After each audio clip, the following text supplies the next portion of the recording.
semenjak sepeninggal suaminya 3 tahun lalu.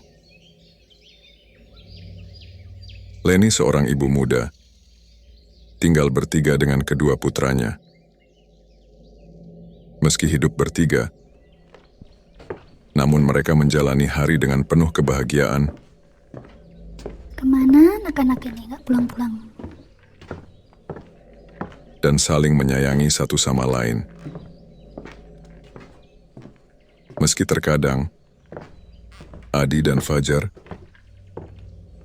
sering lupa waktu saat bermain. Adi, Fajar pulang nak.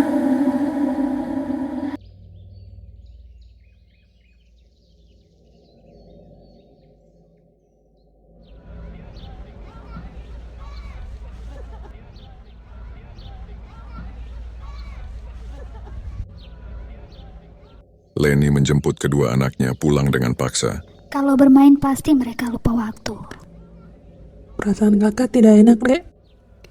Pokoknya aku ikut kakak. Ayo, kalian di sini kan? Sepertinya kita main bolanya kelamaan. Fajar, cepat sembunyi, ada ibu. Fajar. Selalu seperti itu. Maafkan kami, Bu. Maaf, Bu. Fajar tidak nakal. Musim penghujan sudah datang. Setiap sore selalu ada kilatan petir menyambar di beberapa tempat. Jika cuaca sedang buruk, sang ibu tidak mengizinkan Adi dan Fajar untuk bermain di luar. Kami main di luar ya, Bu. Fajar yang aktif selalu bertingkah yang membuat kakak dan ibunya tertawa. Fajar ingin main di luar, Kak. Hari ini hujan mulai turun lagi. Sudah hampir seminggu Adi dan Fajar tidak bermain di luar. Dengan sendu, kedua anak itu hanya menatap luar rumah berharap bisa bermain dengan bebas. Bosannya ya, Dek. Main di rumah terus. Di luar terlihat beberapa anak sedang main hujan-hujan dengan gembira. Tentu saja Adi dan Fajar juga ingin bisa bermain di luar. Ketika hujan turun makin deras, Adi dan adiknya Fajar meminta izin kepada sang ibu untuk bermain air hujan di depan rumah. Dengan raut wajah yang memelas, akhirnya sang ibu pun mengizinkan mereka keluar. Mainnya jangan jauh-jauh, jangan lupa waktu. Kami tidak akan lupa waktu.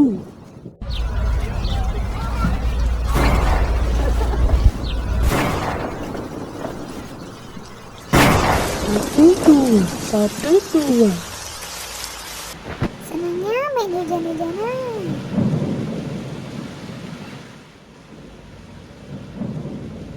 Sang ibu tadinya memantau mereka dari dalam rumah, akhirnya ketiduran.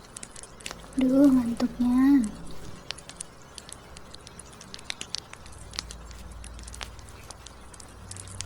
Di saat ibunya tertidur, Halo, Tito.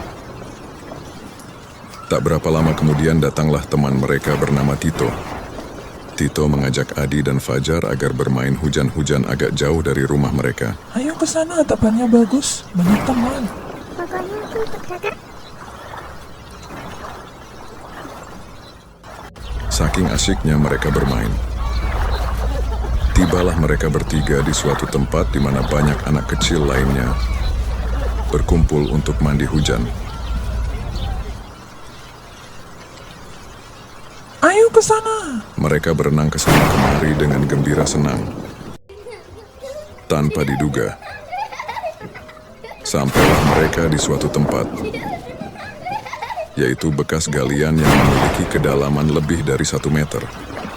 Sangat seru. Terus berlari-larian sampai akhirnya mereka bertiga mendekati lokasi tersebut. Tanpa pikir panjang, Adi dan Tito itu pun terjun ke galian yang tergenang air.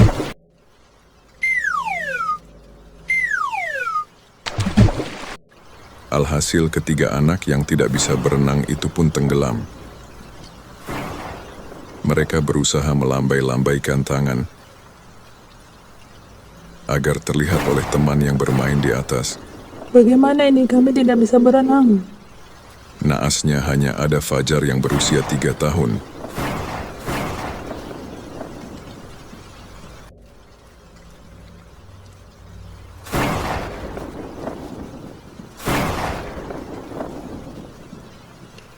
Kemana kakak? Aku ditinggal? Kakak di sini rupanya? Melihat kakaknya melambai-lambaikan tangan, Fajar jangan ikut. Aku ikut kakak. Fajar perlahan mendekat dan ikut menceburkan diri ke dalam genangan tanah galian tersebut.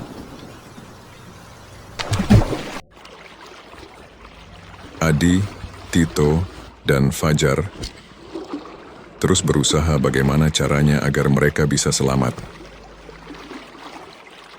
Adi terus mengerahkan tubuhnya. Namun air sudah masuk sampai tenggorokan. Sedangkan si kecil Fajar perlahan tubuhnya mulai semakin tenggelam ke bawah. Adi berusaha sekuat tenaga memegangi lengan sang adik. Tapi Adi sendiri merasa makin lemas.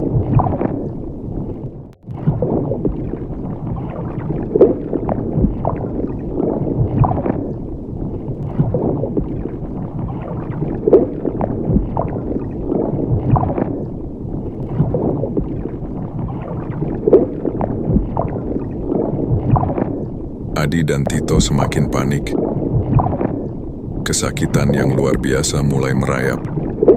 Dan akhirnya dengan perlahan, tak terasa tubuh mereka berangsur-angsur turun ke bawah, hampir menyentuh tanah. Namun tangan Adi masih terus berusaha meraba-raba bagian pinggir dinding tanah. Di saat ia meraba, terasa Adi memegang sesuatu seperti ranting kecil namun kuat. Adi memegangnya erat, dan anehnya seketika benda itu perlahan menariknya hingga ke permukaan. Nafas mereka terasa berat dan tergeletak di tanah. Dan pandangan mereka pun seketika menjadi gelap gulita. Kemudian muncul cahaya yang sangat silau. Fajar, sang adik kecilnya, melambaikan tangan kepada Adi, Fajar, lalu pergi menghilang bersama cahaya itu.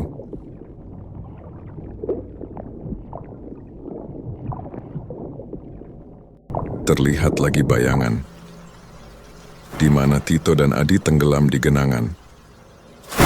Kedua anak itu terlihat sudah mulai lemas. Bahkan gerakan tangan mereka sudah mulai tidak aktif.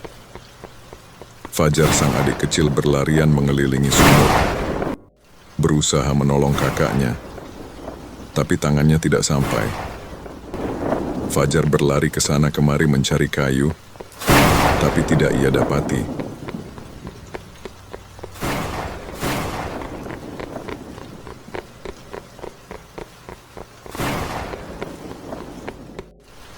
Akhirnya Fajar menemukan sebuah ranting kecil.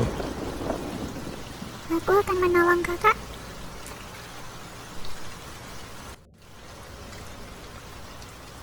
Aku ingin terus bersama kakak.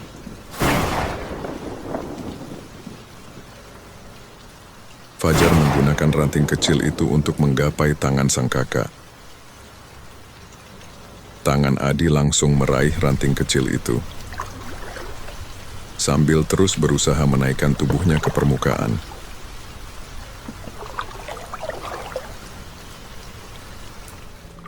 Ternyata yang menolong Adi adalah adik kecilnya sendiri, yaitu arwahnya Fajar yang sudah tenggelam.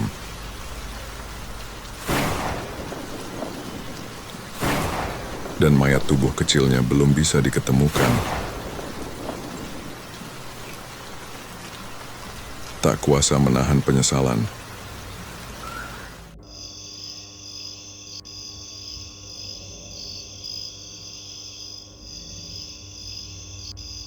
Adi menangis sejadi-jadinya saat terbangun dari mimpinya di dalam dekapan sang ibu. maafkan aku, Bu. Fajar hilang. Tiap menit, tiap jam, Adi dan sang ibu dibantu tim penolong menyusuri sungai untuk mencari Fajar. Anakku Fajar pulanglah, nak. Ini ibu.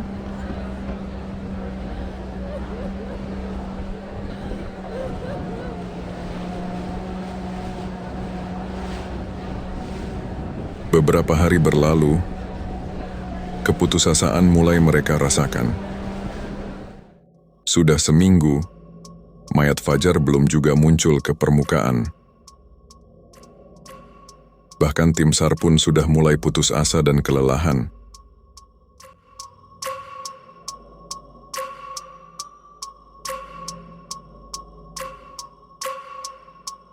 Ibu menunggumu pulang. Sambil menahan kesedihan, Adi berjalan menuju sungai sambil membawa bola yang sering ia mainkan bersama sang adik. Beberapa kali Adi memanggil nama adiknya agar muncul. Fajar, yuk pulang, kita main bola. Dan Adi pun melemparkan bola itu ke sungai. Fajar, ini kakak. Yuk pulang, kita main bola yuk. Tanpa diduga beberapa saat kemudian, tubuh kecil Fajar muncul ke permukaan. Maka akhirnya, mayat kecil Fajar berhasil ditemukan. Fajar, muncul. Kita main bola. Fajar anakku. Akhirnya Fajar pulang, Bu.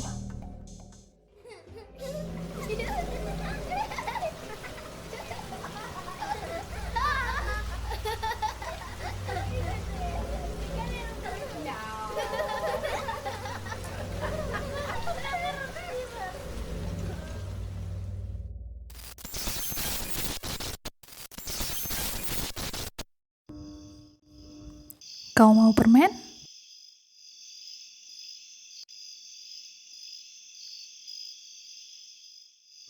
Siapa namamu?